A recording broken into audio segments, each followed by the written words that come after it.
All right, y'all, welcome back to the channel. Thanks for tuning in this week. For those of you who have been keeping up with my nitro build, this series, it started a few years ago when I did the full restoration, but over the past couple of weeks, I've been doing kind of upgrade episodes where I just added a bunch of lights, a push button panel to control everything. I rewired it, did some pump stuff. And believe it or not, this is not the original intro to this video. This video kind of took an unexpected turn out on the water. You'll see in just a minute, the original video for this episode was supposed to be us going out on the water and testing all the upgrades that we just did, all the lights, all the push buttons over here to control the water and everything. And when I got out on the water, some things happened, and you'll see, because if we're going to go there, I'm going to let you see the original beginning of this video, and then we're going to come back here into the shop, and then I'm going to explain why my motor looks like this now. Yeah, it kind of sucks, but I think I'm kind of glad that what happened, what you're going to see happens, and then kind of how it escalated to this in this episode. But it's kind of a good thing that I found out what was going on, but I've got my motor, as you can see, stripped completely in half here because we're going to do some good upgrades, and we're actually going to get this motor running probably better than it did back in 1999. And I'm going to go over exactly what we're doing. And also in this video, I've got a huge upgrade. It's out for delivery right now, so we're going to be able to do it in this episode with you guys. We're going to upgrade the steering on this boat. These old boats come with these real stiff rack and pinion cables.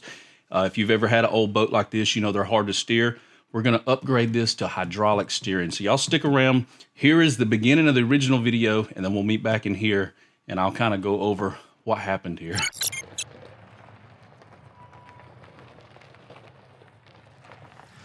All right, guys, welcome back to the channel. Thanks for tuning in this week. If you watched the last few videos, I've buttoned up the full restoration of this old nitro bass boat, and today we're going to be testing out that switch panel that you guys just watched me install. This guy right here. I rewired the whole boat. If you've seen it in that video, we put a new fuse box in, we put some onboard lights, and I rewired all of my pumps to this new switch, and everything seems to be working pretty good in the shop. I haven't done a water test yet. I also added a pump out feature, which wasn't available on these boats, you know, back in the day, so you could pump out your live well. I added one of those to the side of the boat in the videos with you guys. And today we're gonna do a first water test. It's gonna be above 70 today, which is not right now. It's in the 50s right now. But I do think, since this is the first time me taking out, that tire looks a little bit low. I added a new pump to my truck a few weeks ago, and this will be the perfect opportunity for me to test it out. If you guys remember, I added an onboard air compressor to the back of my truck from Wolfbox, and I got a power switch here, turn the main power on. I've got a separate battery, and now I can kick that on, and I can air up my tires. I need to get my little air nozzle. You see all the condensation on everything. At least the boat was inside, it's pretty dry. But I've got this little kit right here, and I should be able to pump my tires up on the trailer and check them before we leave. The bearings are pretty fresh. I may check them again this season, but I did do the bearings when we did the wheels in that video, and that is a tight fit. Oh, there you go. Now I should have air right here off the bed of my truck. Let's check this tire out. This thing will stretch all the way back. That's why I installed it in the back of the tailgate. Look at that. I'm all the way back here to my boat tire. So let's check this tire really quick. Before we head out, I want to make sure this one does look a little bit low to me. And I like that because it just clicks on there. I'm going to leave it at 40. I don't want to go any further than 40. The tires aren't, you know, their tires and wheels are only about a year old. Let's check the other side, see where we're at. I like that this just locks on there like that. Yeah, we're good. That's right at 35. I'll bump it up to 40. To be honest though, I mainly just need to run this boat. Last year, believe it or not, this boat only hit the water one time the entire summer. I didn't get to take it out. I took the kayak out some, but I didn't take the boat out as much as I thought I would because of the wiring issues that I was having with it. And I've got gas in here that I need to run out. So I put some oil in it in the tank. We're gonna go top the gas off and then, you know, mix some good gas with the old gas. Dilution is the best solution sometimes, so I'm gonna dilute it with some really good gas, and I need to run this tank out. So we're gonna do a lot of running today. I brought the crappie stuff and some bass stuff, so we'll also do some fishing when we get out on the water. Maybe we'll put something in the live well to test it out. I am gonna circulate the live well. We're gonna test the lights and stuff out. And just everything that we just installed on the boat, I wanna make sure it's some good working order, because I do plan on fishing some tournaments with the boat this year. So let's head to the river. All right, guys, we made it to the water, but I got some bad news. I've actually been out here on the water for about an hour because I couldn't get this boat to start. I couldn't get it to crank. I thought it might have been some bad gas, even though I did put some good non-ethanol gas in it before we left. I put 15 gallons in, so the gas should have been fine. So as you can see, I'm out here in the middle of the lake. Like, there's the ramp is on the other side over there, and I've got the cowling off the motor, and I found my problem. It's not a good problem, especially, I mean, let me just show you.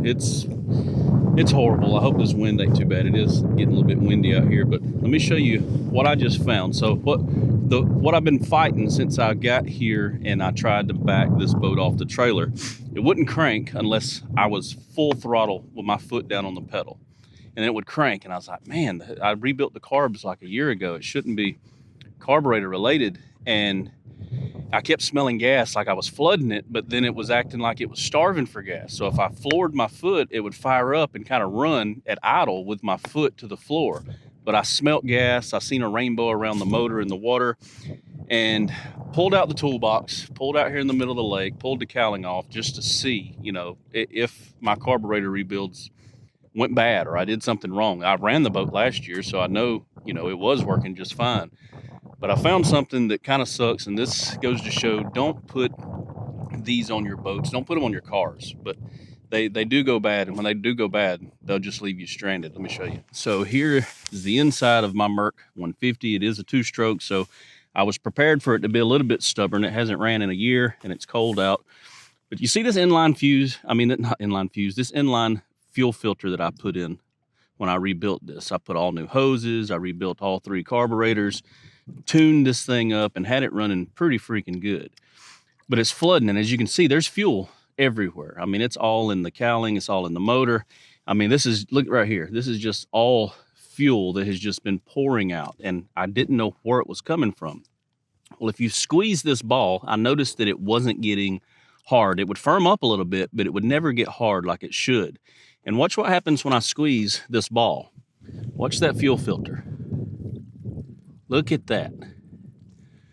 The fuel filter has separated somehow in there, and it's just been dumping gasoline into the cowl of my motor. I'm lucky that it hasn't started a fire, honestly, because I did get this running because I thought I was just, you know, dirty carbs. And I have been running this thing wide open up and down the river. Now, this boat will run with me in it with a full tank of gas and all of my gear. I can run 59 to 60-ish miles per hour on a flat water, calm day. And I couldn't get above 40 miles an hour at full throttle. I mean, and I was ripping. I was like, man, this thing's got to clean out at some point. And I didn't realize that the entire time I was ripping up and down the lake, I was just steadily, I mean, that was pouring cups of fuel out into my engine while I was just running this thing up and down the water. So this sucks. Yeah, it definitely did suck. But there is a few things that I do want to clarify that I just said in that clip that you just watched. So this is the fuel filter that give me the problems out on the water. This is a serviceable fuel filter, meaning that you can actually unscrew the ends of this fuel filter to take it apart and clean the fuel filter and put it back together. Now, in the moment, I forgot that this was a serviceable filter, and I'm kind of glad that I did. First of all, when I installed this filter, everything was tight. So it's still not a good option to run on your boat, because what that means is the vibration of this motor from me running it last year, once, I think maybe twice this boat was on the water, it actually vibrated enough to unscrew itself and leak fuel everywhere. So this is not a good option no matter what. But I'm glad that I didn't remember while I was on the water that this was serviceable, because then I would have probably just tightened it up and went on about my day. And when I said the other thing that I need to kind of go over is when I said that this boat was running good last year, you know, when we got it on the water, when I restored this boat, I mainly just plugs, stuff like that, check the compression, and then the rest of the restoration was carpet, clear coat, seats, electronics, and all that stuff. I didn't really dig too deep into the motor. This motor belonged to my uncle before me. He had it for several years, and I was basically his boat mechanic. So I did the compression test for him when he had it, and it also belonged to a good buddy of mine before my uncle. So I've known this boat for years and years and years. That's the main reason I even bought the boat whenever my uncle offered it to me, is because I knew the boat. Now, that being said, this boat has never ran great at idle. It did just fine once you would crank it up and you would, you know, put your foot on the floor and take off, and it planes off good, and it's ran good on plane. But when it come time for me to idle around to try to use my side scan or loading and unloading at boat ramps with a bunch of people there, I was always kind of nervous, because if a boat doesn't idle good, it makes you look like an idiot when you're trying to load and unload your boat. So every time I'd show up to the ramp and there's a bunch of people there, I'm like, man, this boat is just going to die the entire time, because it would never really idle well. It would shake a lot and stuff like that.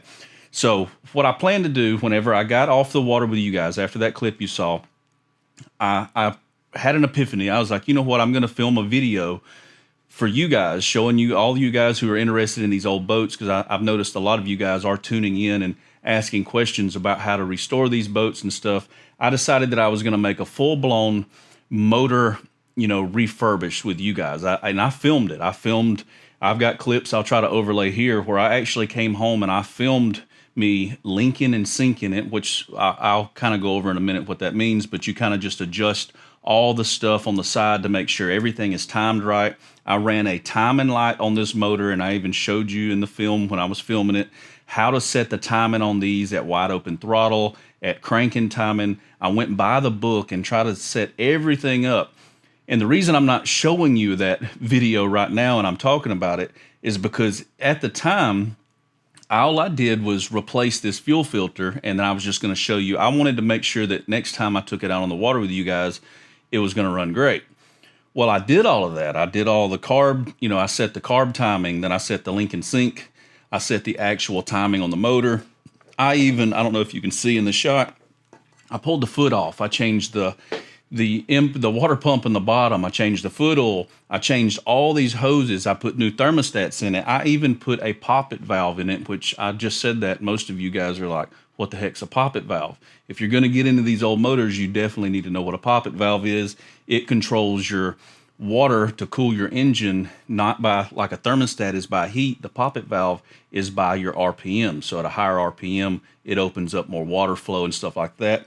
I noticed that, you know, I might have been running a little hot, so I was going to do it all, and I filmed every step of that, and I was going to go over everything with you guys. But what discouraged me from uploading that video and kind of going on through with it was when I pulled it out at the end of that video, I hooked it up on water, and it did the same exact thing. All the timing was correct. All the link and sync was right. I even put new plugs in it. I did compression check. All 6 cylinders tested at 120, except for the number 2, it was 118.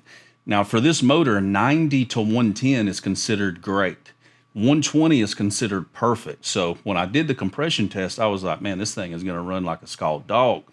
Well, then I get out there and hook it on water. I set the camera up, and I'm like, y'all ready? This thing's going to run great.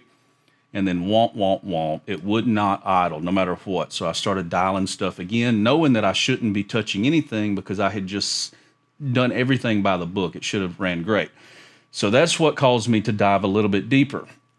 In one of the clips that I was filming out there, and I know I'm talking a lot, but I'm trying to explain how I found it. And if you guys are having the same problem, this is probably what your issue is, and you can fix it yourself. So anyway, while I was out there trying to run it, I noticed that all 3 carburetors, and I got them right here. I don't want to knock everything off, but I'll show you. And I'm going to take the camera and show you what I found up close. But here's all 3 of the carburetors that go on the front. They go on the front of the intake. And I noticed that the bottom port on the very bottom of my breather box right here can you guys see that this hole right here is open? There's 3 of them. There's one for each carburetor on this breather. Well, I noticed that that bottom port was missing the plug, that little opening right there. And all that is nothing. That's not what was causing my problem. But that little plug is nothing but like a service port for these old 2-strokes. You could actually pop that plug out on the water, hit it with a little ether if you needed to crank it or something like that, or you could check your carburetors. And that's all that is. But I noticed it was missing. And I didn't know why it would be missing, because those carburetors are supposed to have suction. There's no reason for it to be blowing out. And then I noticed in that hole while we were running it that it had a lot of the 2-stroke oil and fluid in that port just sitting there. It wasn't getting sucked into the carburetor. So I pulled the blower off, and sure enough, what I found was the top carburetor was sucking in when I got it to idle. I finally got it to idle, but it was shaking real rough, and it wasn't idling good. As usual, at idle, it just wasn't doing what it was supposed to do. So I put my hand over the top carburetor. The top carburetor was sucking in. The middle carburetor was sucking in. And then when I put my hand over the bottom carburetor, it was actually blowing out.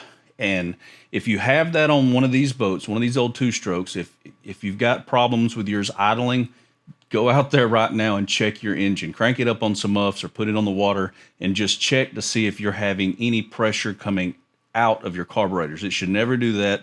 It should always be sucking air in. And that's what had happened. So I started looking, I went straight in the house and I was like, did it just happen? You know, before I dive in deep, because it can only be 2 things if your carburetors are sucking in air. One thing is you've got a blown cylinder. But if we had a blown cylinder, I wouldn't have compression in one of these cylinders. Probably one of these bottom 2 cylinders would have been showing low compression. I had already did that test with you guys and know that my compression was good. So the only other thing was the reeds. And the reeds on the back of these 2-strokes, there's a bunch of them, and they control the pressure behind the carburetor, which allows for the combustion to happen. So the combustion should always be maintained inside, so those carburetors are pulling the right amount of air and fuel mixture into the cylinder for, you know, the explosion and all that to happen for the motor to run. Well, here's what I found. And I'm going to just walk it over here and show you guys. So this is my intake off the front of the motor. So it mounts like this on my motor, and the carburetors 1, 2, and 3 mount right here up and down the front of the intake. Well, here are my reeds. This is the bottom 2, the middle 2, and the top 2. And if you look really close, you can see that I am completely missing a reed here. The reed next to it is completely broken. It's actually sticking out. And then if you spun it around, I ended up counting 7 broken reeds. Most of them were in the bottom, which explains why it wasn't sucking the air out. The combustion was actually blowing out through the carburetor.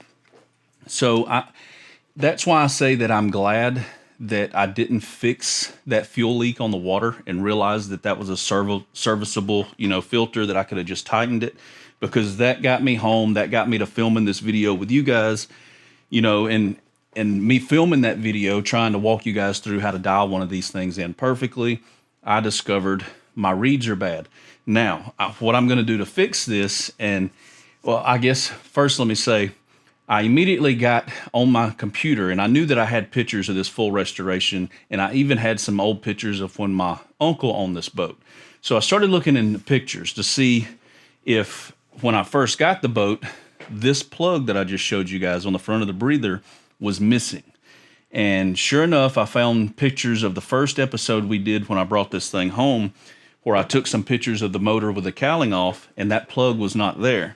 And then I dug a little bit deeper and found out, I think this reed has been broken the entire time that I've owned it, the entire time that my uncle has owned it, and I believe it was even broken like that, and had that it would never idle good, even when they owned it. My buddy who had it before my uncle, it would just kind of shake it idle.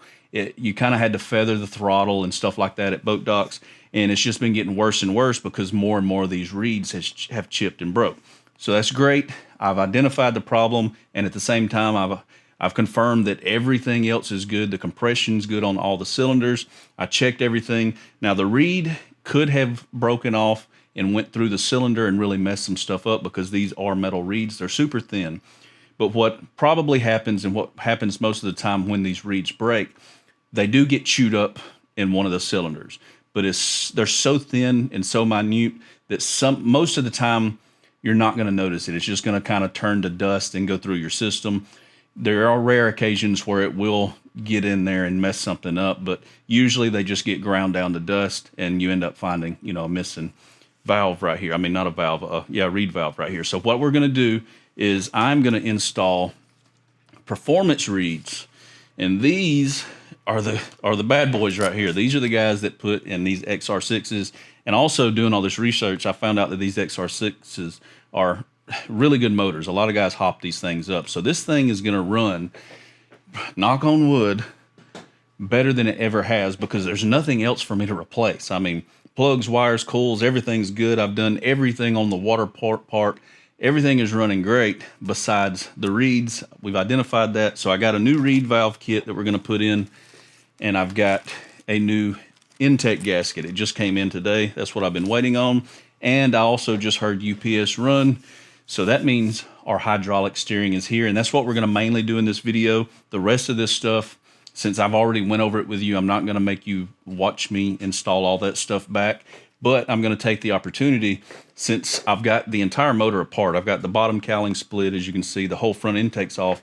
It's going to be a great opportunity for me to be able to access the front of this motor to be able to just easily bolt up this new hydraulic steering kit that we got coming from Vevor. It should be here now, so I'm going to run upstairs, grab that hydraulic steering. I'm going to put this stuff kind of on the back burner so that we can do all this.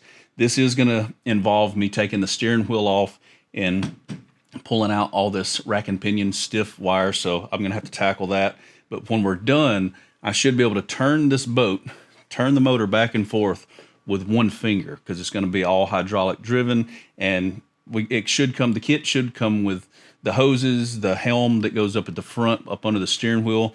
We are going to have to maybe drill a bigger hole in my dash. I dread doing that, but I really hope this works out. And if when I'm done, this boat should be completely updated. There's really nothing else I think that we can do to this boat to bring it into the new world. And now that I know it's got 120 PSI compression on all the cylinders, once this thing's running good, I will basically, it's going to feel like I've got a brand new boat when I'm done. So let me go get the package. We're going to unbox it really quick, show you guys how we're going to install this hydraulic steering, and then I'm just going to get to work. All right, I knew I heard that UPS truck out there. So this is a 150 hydraulic steering kit for boats. This is made for marine application, and you can do it yourself. This is a DIY kit to upgrade these old rack and pinion cable steer boats. If you have an old boat that's kind of tough to steer, this one steers okay, but it's still rack and pinion, so you still, at low RPMs or maneuvering around docks and stuff, it's still really tight and really stiff. And you can definitely tell the difference between hydraulic steering in these boats and the old rack and pinion. This thing should steer like butter when we're done. I'm going to show you everything that this kit comes with. Now, like I said, this is for the up to 150 horsepower, but if you have a bigger motor, like a 250, they sell bigger kits, and they sell them with different lengths of hydraulic lines, which this comes with everything, as you can see. It comes with a full installation guide, and I've also been watching some YouTube videos because a lot of guys have done this, and we're just going to go through it really quick, and then I'm going to get into the install. You do get to keep your factory steering wheel. They do sell kits that come with steering wheels for different boats, like if you've got a big center console or something like that, you can upgrade the steering wheel in different kits. This kit is just the helm that goes behind the steering wheel. My steering wheel will bolt straight up to the new helm, and then it comes with the hydraulic lines, and it comes with everything you need to service it. You do have to purchase your fluid separately. It doesn't come with the fluid, and make sure you get the correct fluid. So I've never installed this before. I've restored a lot of boats, and this is the first time that I'll be doing a hydraulic steering upgrade on a boat. And so I've been doing the research, and I found out that you don't just go with any hydraulic steering for a boat. Make sure you get the hydraulic helm steering fluid. This is for non-powered power steering, if that makes sense, or this is for non-power steering. So there's no power other than me turning it. That's what causes the fluid to move. There's no pump involved, no electricity involved to run a pump. So make sure you get the right stuff, because I did read that you don't want to go with the cheaper stuff. This stuff is kind of pricey. I ordered it from Summit. I think it's about $30 a quart, but you only need 2 quarts to do it. But I got the correct helm fluid. I'll have all this linked in the video description. What's cool about this kit is you can order it directly off Amazon and upgrade your steering on your boat. I'll have the link for this in the video description. The Amazon link will be down there for you guys. And you can get this kit for, I think, a few $100 and really change how a boat runs. Make it so that it's enjoyable to run. So you get your hydraulic line. This is marine hydraulic line, so it is kink resistant. It won't break. It doesn't fade. It's got a good temperature resistance, so the sun is not going to damage this hydraulic hose at all. This is 20 foot each. There's one for the port side, one for the starboard side, and they even come with caps on them. So there's a red cap on one and a blue cap on the other. That way, once you get it connected up front, you know where to put it on at the back. Comes with all the hardware and all the valves you need to be able to plug it up back there and do all the bleeding. Speaking of bleeding, it even comes with a bleeding tube and cap for the bottle. So this little cap right here goes for that. And I'll grab the camera after I get all this laid out and kind of give you a quick walkthrough of it. But there are videos that I've already found on YouTube of guys doing this. This is for filling the helm up front, and a hose for bleeding at the back to get all the air out. Comes with a rear bracket that goes behind the steering column. I really hope that I'm not going to have to drill a big hole there to install it. And then the last piece, let me chunk that over there so I don't get it in my way. Well, there's 2 more pieces. So this is the helm. This is what replaces the part behind my steering wheel. My steering wheel will actually hook directly to this. It may be a little oily, so I might not set it yet. I'll have to dry it off a little bit. I don't want to set it on my carpet, because they pre-test these and they make sure they're all clean and they got everything capped. But this guy right here is what I'm going to bolt to my console up there. My steering wheel will hook directly to it. Set that there, and then all I got is the piece at the back that does all the work. This bad boy right here.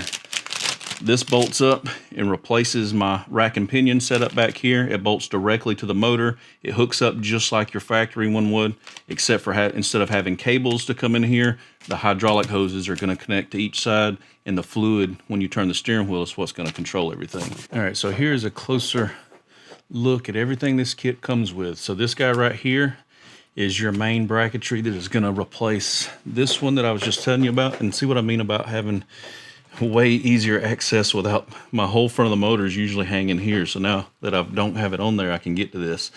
So this bolt right here, which appears to be loose, that's good. See, I'm finding out all kind of cool stuff.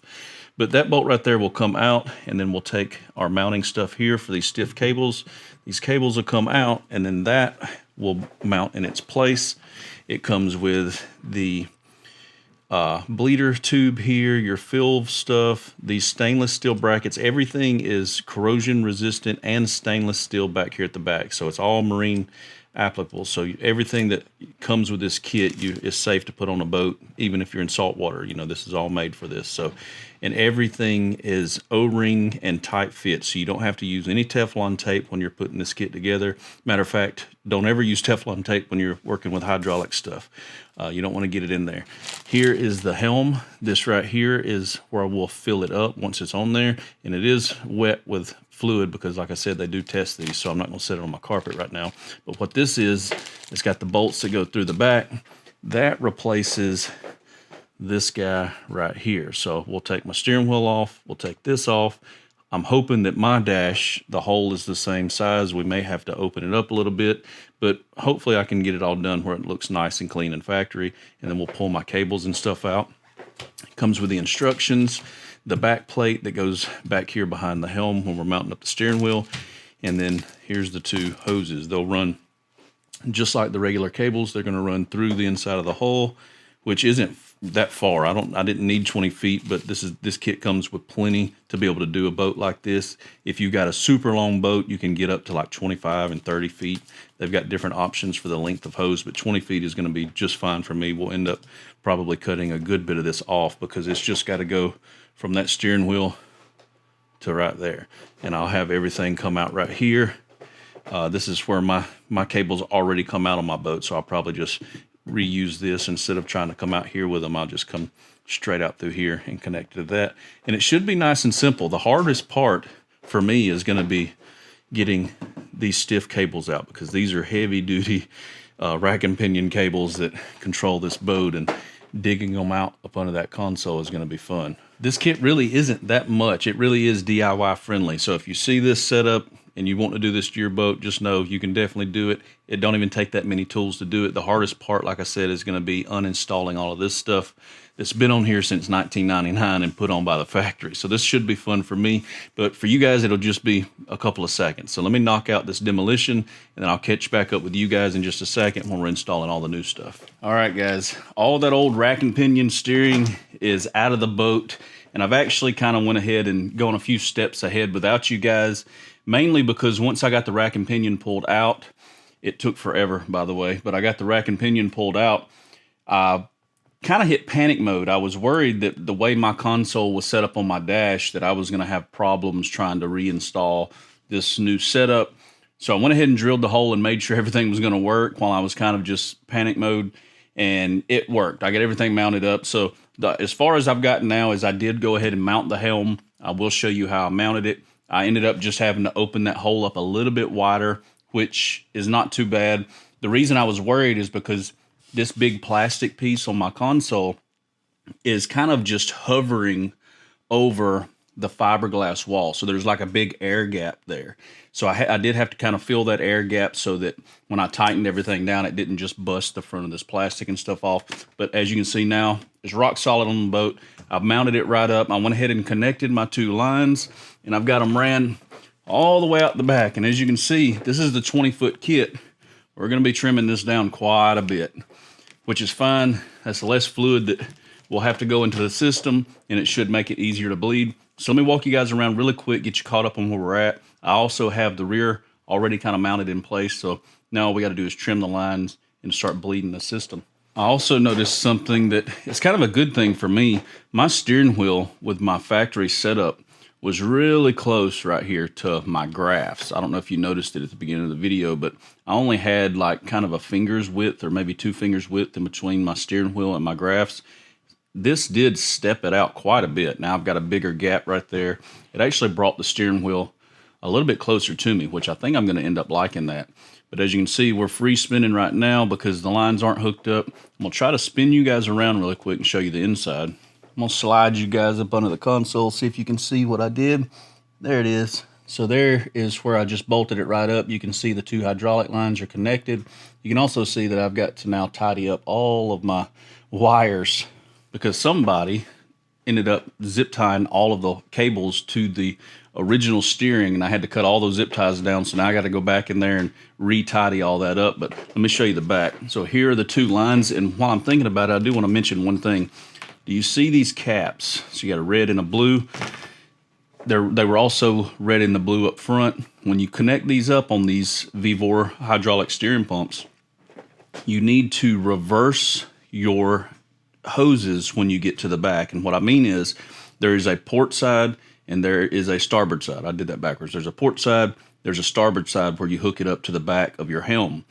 But when you get back here to the back, your port side that's connected to the port side is actually going to connect to your starboard side back here. They're going to crisscross. That's because when you're steering your boat, you want it to be able to match. Don't do it, don't match it up. Don't hook your starboard to the starboard back here because then you're going to be steering backwards, and that would be horrible. But now all we got to do is get it hooked up back here. You can see that it just bolted right up where the old one went. Everything slid right into place.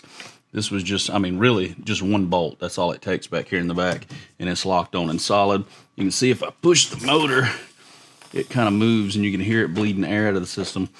but the hydraulic lines are going to connect right here and right here. Well, that's the bleeder. They'll connect where those colored caps are at. But I've got to trim this thing down because as you can see, it's super long. I did end up painting. I took this off. I did end up repainting it last night, but before I put it on, I probably am going to rebuff the back of this boat. It'll just clean it up a little bit. But now my hydraulic lines will come out right here and go straight to it. Now when I hook these up, I don't want to just go directly to the fittings straight out. You got to make sure you leave plenty of slack in these lines. You definitely don't want to cut it too short. You cut it too long, you can always cut it again. You know, you can't cut it again if you cut it too short. So leave a lot of slack and also leave a loop, because you don't want the cables pushing in and out of the boat. That's not how you want these to steer. You want them to be in a fixed position. And then when we turn the boat, see if I can do it, because you can see that cylinder moves. So we're going to go all the way to the closest side, and then you'll see how much slack we have to loop up here. And then when we turn all the way to the other side, that's going to be our furthest point right there for both of them. So make sure that when you hook this up, you do a test back and forth so you know you're not cutting your hoses too short. And now I'm just going to cut everything and get it hooked up. And the way these connect back here, you've got two stainless steel swivel fittings that actually go onto the back of these lines, and they connect like kind of like an AN fitting. If you've ever used AN fittings on vehicles, if you're putting AN, fuel lines and stuff like that, these kind of work the same way. You'll unscrew, I'll show you really quick on one. You'll unscrew the big long nut off of your swivel fitting right here. Geez, okay. Then you'll have your long nut here, and then you got your long nipple fitting right here with the threads. Well, what you'll do is once I cut this down to size, and make sure you cut this with scissors or box cutter. You don't want to cut it with a saw blade. Nothing that's going to grind it. No grinders or anything like that. You want to make sure you don't get anything in these lines when you cut it. But once I measure my lengths, I will then slide the big nut over the hole, and then this is going to push down into the end. And then as we thread this, it will actually tighten up on the hose and make an airtight seal on there. So that's how we're going to do it. Let me measure these hoses, get it cut, and I'll get back with you guys in just a minute when we're adding the fluid and kind of bleeding this new system. Let's see if I can do this without making a mess.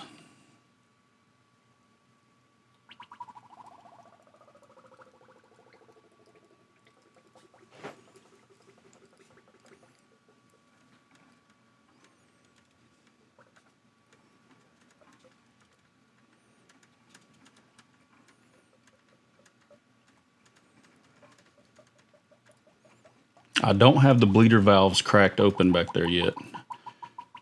I'm just going to go ahead and get fluid in the helm and in the system before I start cracking the back.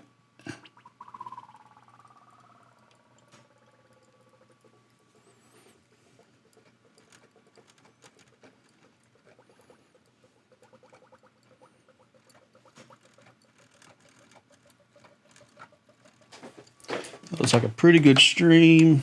We'll tighten it up before we get air back in it.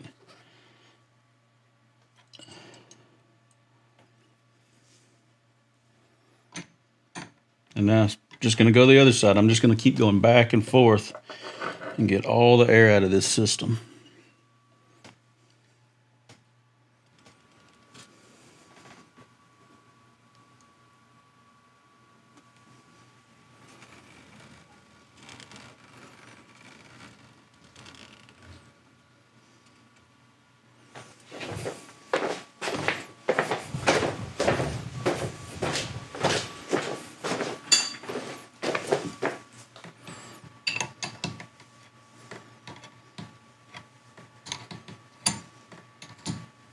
I think that is going to be great.